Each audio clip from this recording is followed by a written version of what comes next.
about a year ago. We had a talk soon after you discovered the situation to do with transverse myelitis. Right. And so much has changed back then, but you know how you were feeling back then and you know how you're feeling now, and everything that occurred in the meantime. And I'm sure I have this feeling that people are going to learn a lot from you, and people want to know how you're doing. Yeah, no, I hope so. And I am doing better in a good many ways.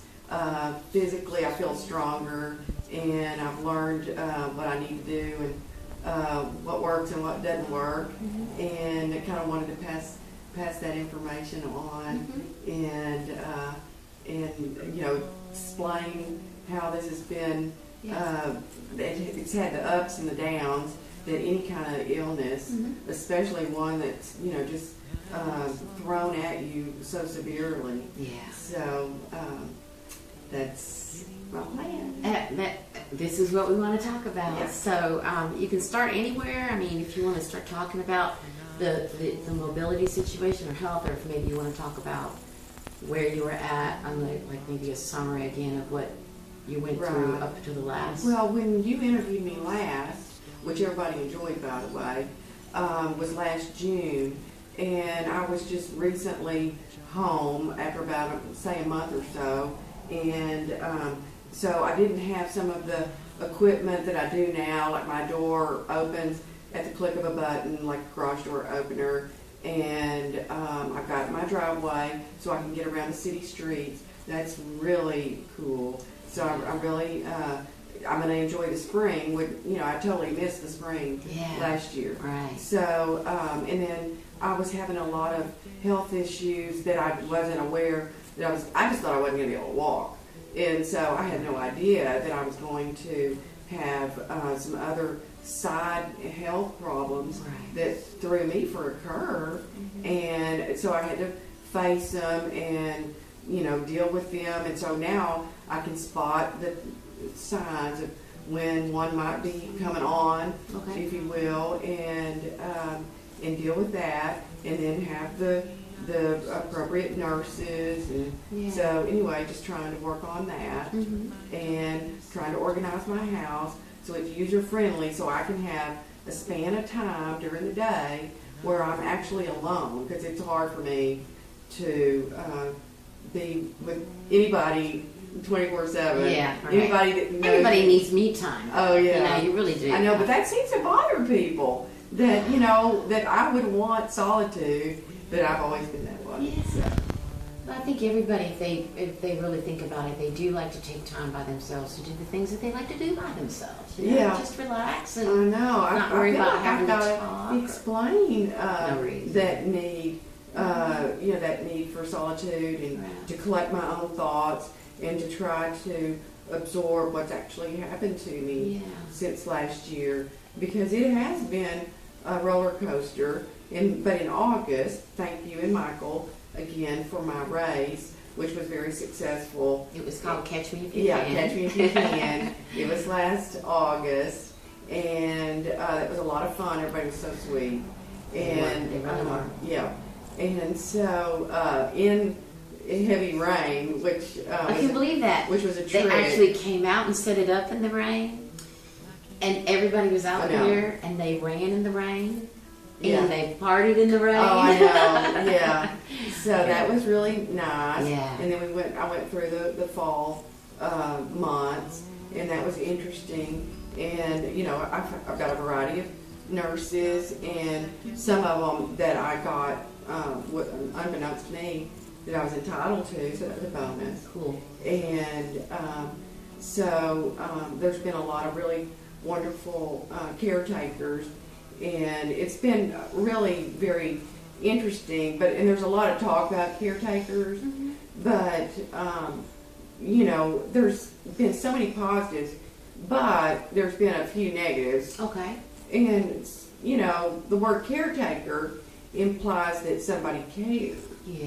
And that hasn't always been my experience. Okay. And so, you know, if you don't care, then don't do it. Yeah. And I feel like that, you know, being in my position, being handicapped and at a disadvantage, that people can take advantage. Yes, they can. And I feel powerless, frankly, Right. to express that Yeah. because I'm afraid to be too adversarial, even though I can honestly tell you anything that I ask for is warranted. Yeah. It really is. Right. And basically, if people if they don't want to do it, then they shouldn't do it.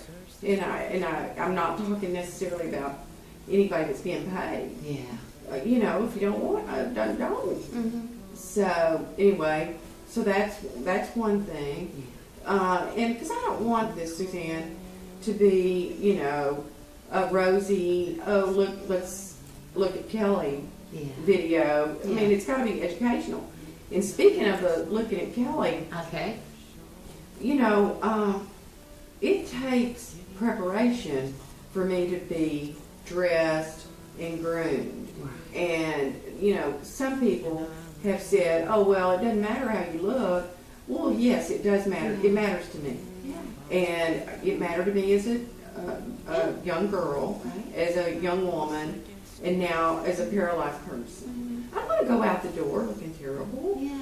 And I've got self-esteem just like everybody else. Sense of pride, Well, it's yeah. it's just innate. I know. Right. Mm-hmm. And I know a lot of people that are in nursing homes or up in years that they still go to the same beauty shop.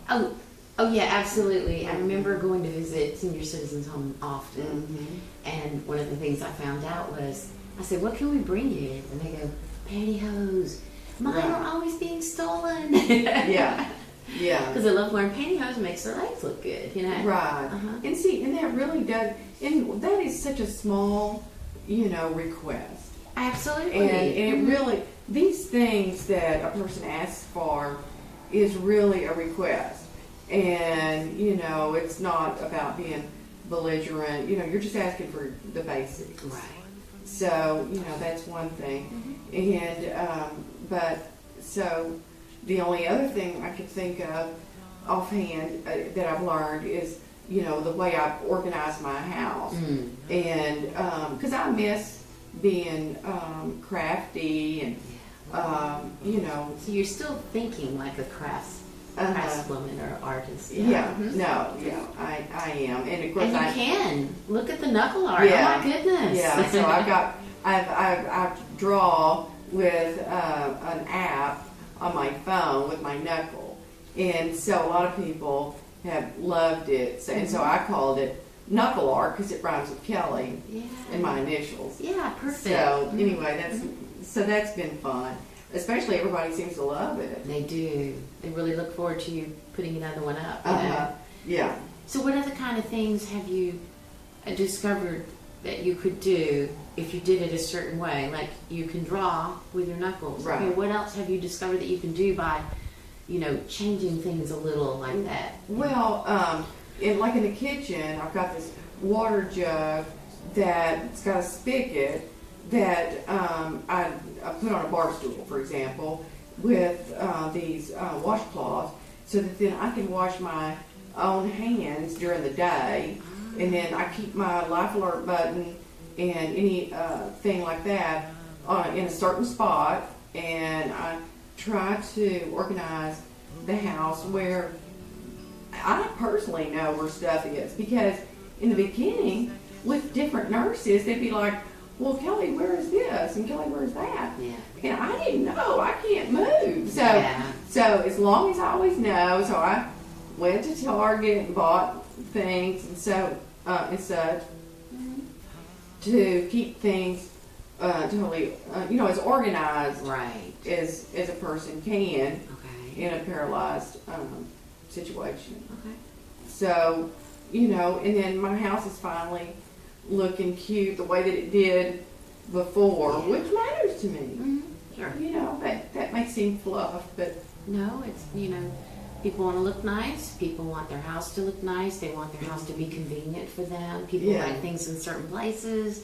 there's certain things that you do every day. Yeah. And if it's difficult all of a sudden to do them, then obviously you're going to come up with a better way to do it. Like Oh, you yeah. have And how to it's wash been your kind hands. of, yeah, it's been kind of fun coming up with these novel ideas. Mm-hmm. And like my wheelchair sometimes malfunctions, and so on the back it's almost like rebooting a phone. Okay. And so you haven't even seen it. I So I put a little dot. It's a sequence, Oh. so that I can say, "Oh, Suzanne, reach back there and pull those cords Okay. at that little sequence apart Okay. and rehook it."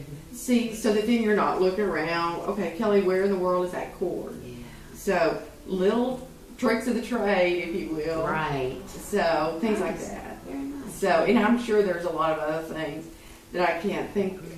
Well, do you want to talk about the first day you got to get out there and make your own way yeah. wherever you wanted to go? Yeah, I went And what have you down. done since then? I had the perfect job, only 5 blocks from my house, and so basically, I went down to see them at the office, and then I went down to a little deli that's so cute here in my neighborhood, and my pharmacist is nearby. Wow.